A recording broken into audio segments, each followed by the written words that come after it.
Hello, I'm Joefer, and this is the Cranky Old Gay Guy Show.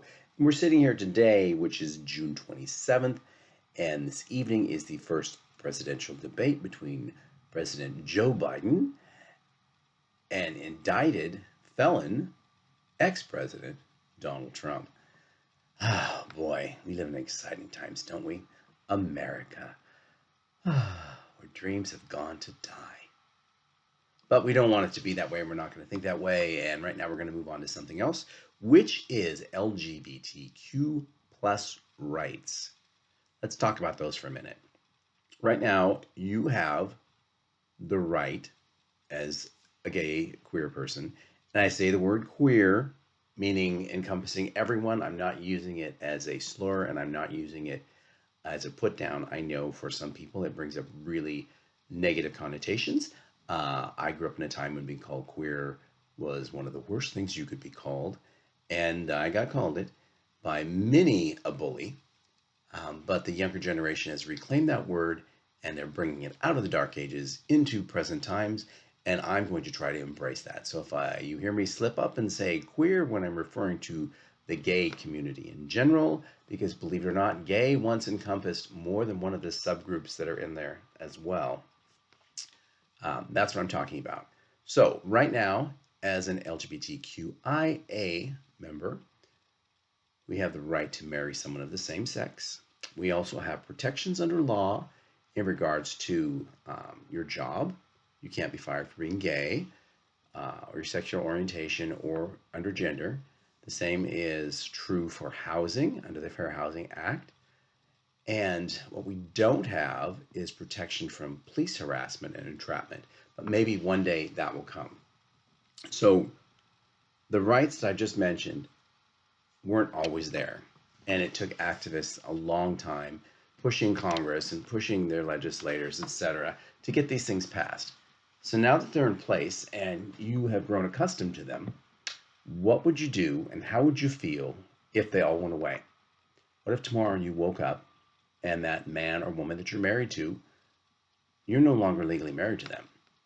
And the kids that you have with that partner, well, they don't have parents who are married anymore. How's that going to affect them?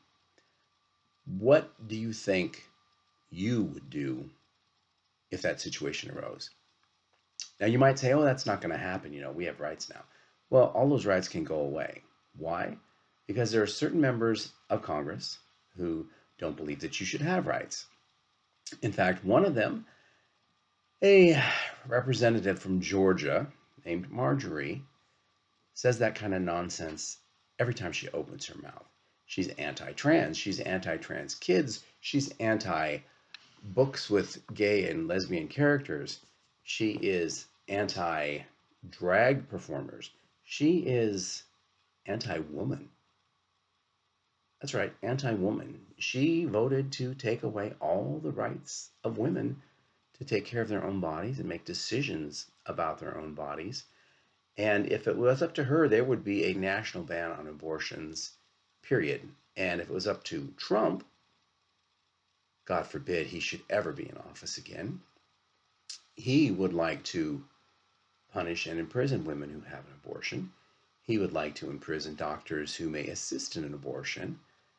He's very wishy-washy in what he says on that, in that some days he's against it entirely, other times he thinks that, oh, well, it's okay up to a certain point. It really depends on how he thinks it's going to play with his followers and what's going to keep him in power. So keep in mind that he's not really a good candidate for the presidency. In fact, I think this is the first time in history, this evening, there'll be a debate between President Biden and criminally charged felon and former President Donald Trump. So the title alone should tell you what kind of person is running for office and why you would want to vote somebody in who is going to take away your rights, not to mention destroy democracy. And he has said that frequently, that he wants to be like the sole person in charge. So think about that for just a minute. Elections, like I said, are coming up. Tell all your friends, you want to keep your rights. You want your rights taken away. Let them know that if someone orange gets in office, that they will very likely be voting to pull all the rights that you currently enjoy. Um, some of the people on the right in the MAGAverse actually think that gays and lesbians should be put to death. Others think they should just be put in prison because they're gay and lesbian. I know religion plays a big part of that. Kind of like that stupid thing that just happened in Louisiana where the governor says, oh, yes, the 10 Commandments need to be in every classroom from kindergarten through college. And he's made it a law. Well, like that, what if your religion doesn't agree with the people who are making the rules? And hence the gay and lesbian put to death kind of thing. It's all nonsense, and it's something that everyone needs to speak out against because we don't want more cranky people in the world. I am cranky enough for everyone. Okay, so moving down the road a little bit, what do I want to say? This is what happens when you go from hot, sunny weather to miserable weather and you have to put on your bear suit because it's so chilly and you're getting older and words don't just come to you like they used to. So, what I'm going to do is implore all of you Republicans that are watching this, and I just know there are thousands of you out there. If you're a traditional Republican, it's time for you to step up and take back your party because right now, that Trump cult clown show that's in charge is running it into the ground. Okay? And once it's into the ground, it's going to be hard for you to recover from that. So step in now, put somebody else in there, take back Congress, and start acting and behaving like civil human beings who believe in democracy and equality for all. Okay, and now is the time to bring up the fact that this video is sponsored by the book 35 Letters, Letters from a Mother to Her Son by Joseph L. Ferguson. You've probably heard me talk about this before because, well, when someone's a sponsor, you have to talk about them. The book is a series of found letters from a mother to her son who is distant and absent from the picture. It is a gay-related story, but you don't know that until a few letters go in there. It is in the gay and lesbian section, so the son that's absent is gay. He was forced to leave the house. The story builds and builds as you go along up to a sudden ending that you might not expect. Um, it really tells a lot about a woman in the situation. And when we're talking about rights, if you think back, just the early 70s, a woman couldn't have a bank account in her own name. She couldn't go open one. She couldn't get a credit card without her husband co-signing. Oftentimes, her job would pay her paycheck directly to the husband and not to her. And this starts in 1972 in a small conservative town in West Texas where that was very, very true. So this is kind of tying in with today's topic in that women in this time didn't have the rights they have today either. And this book kind of shares with you her struggles and how to accept her son and the rest of her family, but still fit into her community, her church community, make it right with her faith, as well as keeping her husband happy. So it's a book I highly recommend. You should read it, and it's available on Amazon in all formats.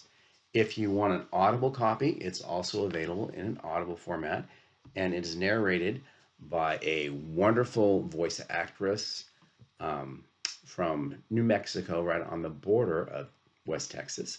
So she's got the canter and the word synced down. Go ahead and check it out, and please comment on Amazon about it. Let the author know that you're in love with the book or you hated the book. And then comment back here on one of my videos and just say, hey, I ended up getting that book that you're sponsored by, and this is what I thought. Because that would make me great, make me feel great, because I need feedback. I want feedback on this channel. I want ideas on this channel. I want to hear from you, the viewer, on this channel. Okay, today's shout out, I'm going to send it to Gay USA. It is a TV show. I watch it online, and it's also broadcast live on Facebook. And it can be seen on community access stations across the country. I think it's been up and running since 1985, and it is gay and lesbian news and HIV news. Excuse me. And it's shot in New York City by the original hosts. Um, oh wow, Ann Northrup. Oh, who who is a activist, longtime activist, and oh, the gentleman's name is his last name. I don't know why. Again, maybe I need to take some minerals or something. Uh, anyhow, it's a show I have been watching for years. You can also hear it as a podcast. And I will go ahead and put a link in the description of this video below and tell you how to look them up and connect. I'll also put a link below to the advertiser. And I think that's all I want to talk about today. So everybody, if you see this today, and it's Thursday the 27th, be sure to watch the debates tonight. They're either going to be great or they're going to be a shit show. I don't think I can say shit, but yeah, it's going to be a something. Hmm. How do I get this out of here without editing? It's going to make me cranky. I just know it. Talk to you later. Bye-bye.